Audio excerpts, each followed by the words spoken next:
সব রকম সবজি খেতে পছন্দ করলেও অনেকেই আছেন যারা কাঁকরোল খেতে পছন্দ করেন না। কিন্তু কাঁকরোল যদি এইভাবে রান্না করা যায়, আঙুল চেটে খাবেন তিনিও, যিনি কাঁকরোল খেতে পছন্দ করেন না। তাহলে আসুন আজ আমরা একটা কাঁকরোলের রেসিপি দেখে নেব। নমস্কার, আমি মাধবী। আপনারা এখন দেখছেন রান্না ভালোবাসি। রান্না ভালোবাসির আরও একটা নতুন রেসিপি নিয়ে সবাইকে স্বাগত জানাই।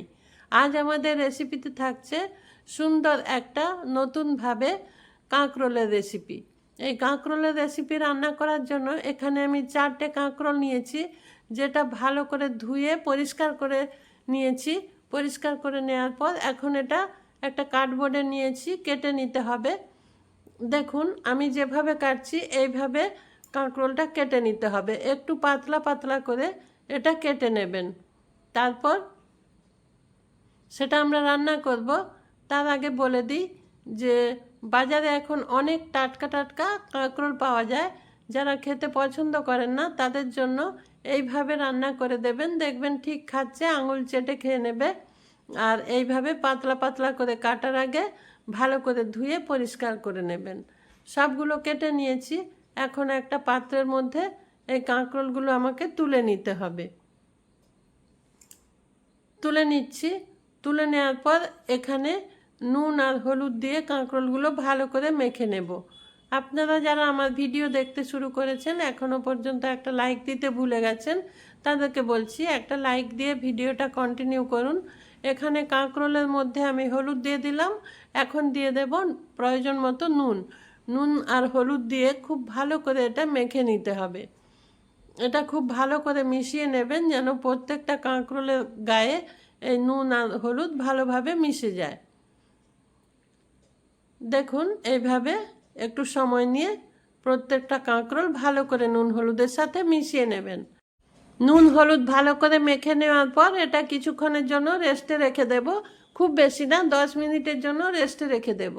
ততক্ষণে আমি মশলাটা তৈরি করে নেব। মশলা তৈরি করার জন্য একটা মিক্সিং জার নিয়ে নিয়েছি। মিক্সিং জারে কিছুটা পরিমাণে এই 2 চামচ পরিমাণে বাদাম নিয়েছি, চিনে বাদাম, যেটা শুকনো কড়াইতে ভেজে তার খোসাটা ছাড়িয়ে নিয়েছি। ওই বাদাম দিয়েছি আর 2টো কাঁচা লঙ্কা দিয়েছি, কয়েক কোয়া রসুন আর 1 ইঞ্চি পরিমাণে আদা টুকরো করে দিয়ে দিয়েছি। এখন এখানে দিয়ে দেব একটা পেঁয়াজ। পেঁয়াজটা একটু বড় সাইজের নিয়েছি, সেই জন্য একটা পেঁয়াজ দিলাম, আর ছোট পেঁয়াজ হলে 2টো পেঁয়াজ দিয়ে দেবেন। আর একটা টমেটো দিয়ে দেব। টমেটো এইভাবে কেটে নেব, কেটে নিয়ে ওই জারের মধ্যে দিয়ে দেব। দেখুন টমেটোর পেছন দিকটা এইভাবে কেটে ফেলে দেবেন। তারপর যে কোনোভাবে রাফলি এটা কেটে নেবেন, কেটে নিয়ে তারপর মিক্সিং জারে দিয়ে দেবেন। দিয়ে সেটা ভালো করে একটা পেস্ট বানিয়ে নিতে হবে। এখন সম্পূর্ণ টমেটোটা এখন আমি দিয়ে দিচ্ছি, দিয়ে এটা একটা পেস্ট বানিয়ে নিচ্ছি। আর এদিকে উনুনে কড়াই বসিয়ে দেব। কড়াই বসিয়ে দিয়ে কড়াইয়ের মধ্যে তেল দিয়ে দেব। তেল দিয়ে এখন আমাদের ওই তেল গরম হয়ে যাওয়ার পর কাঁকরোলগুলো ভালো করে ভেজে নিতে হবে। তার জন্য তেলটা গরম করে নেব। গরম করে নেওয়ার পর এখানে কাঁকরোলগুলো দিয়ে দেব। কাঁকরোলগুলো দিয়ে ভালো করে নাড়াচাড়া করে একটু লাল লাল করে ভেজে নিতে হবে। এখন আমি কাঁকরোল দিয়ে দিচ্ছি। এইভাবে কাঁকরোল রান্না করবেন। রান্না করে সবাইকে পরিবেশন করবেন গরম গরম ভাতের সাথে। এমনকি এটা রুটি দিয়েও আপনি খেয়ে নিতে পারেন অনায়াসে, কিন্তু এটা গরম গরম ভাতের সাথে খুব বেশি ভালো লাগবে। আর যারা খায় না তাদেরকে দিয়ে দেবেন, তারা বুঝতেই পারবে না যে এটা কাঁকরোল খাচ্ছেন। এই দেখুন আমি এখন দিয়ে ভালো করে ভেজে নিচ্ছি।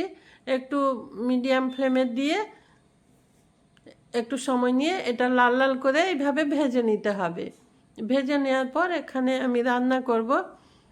আর আপনারা যারা দেখছেন আমার চ্যানেলে যদি নতুন হয়ে থাকেন, আমার চ্যানেলটা যদি না সাবস্ক্রাইব করে থাকেন এখনও পর্যন্ত, তাহলে আমার চ্যানেলটা সাবস্ক্রাইব করে আমার পাশে থাকবেন।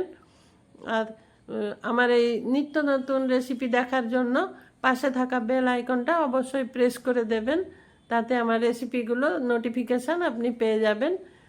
দেখুন এটা প্রায় ভাজা হয়ে গেছে। আরও একটু নাড়াচাড়া করে নেওয়ার পর এটা একটা পাত্রের মধ্যে নামিয়ে নিতে হবে। আমি এখন এটা নামিয়ে নিচ্ছি। এই রকম একটু লাল লাল করে এটা অবশ্যই ভেজে নেবেন, তারপর এটা নামিয়ে নেবেন। আমি এটা একটা পাত্রে নিয়ে নিচ্ছি। তারপর আবার কড়াই বসিয়ে দিচ্ছি, কড়াই বসিয়ে কড়াইয়ের মধ্যে আবারও তেল দিয়ে দেব। তেল দিয়ে দিচ্ছি। আর এই রান্নার জন্য সর্ষের তেলটাই ব্যবহার করবেন, তাতে খুব মুখরোচক হবে। তেলের মধ্যে আমি খুব ছোট্ট চামচের 1 চামচ হলুদ আর অল্প পরিমাণে লাল লঙ্কার গুঁড়ো দিয়ে দিলাম, তাতে রেসিপির বেশ সুন্দর একটা লাল লাল রং হবে, সেই জন্য ওটা দিয়ে দেওয়ার সঙ্গে সঙ্গেই কিন্তু এই মশলাটা দিয়ে দিতে হবে, লেট করবেন না, তাতে ওটা পুড়ে কালো হয়ে যাবে হলুদ আর লঙ্কা।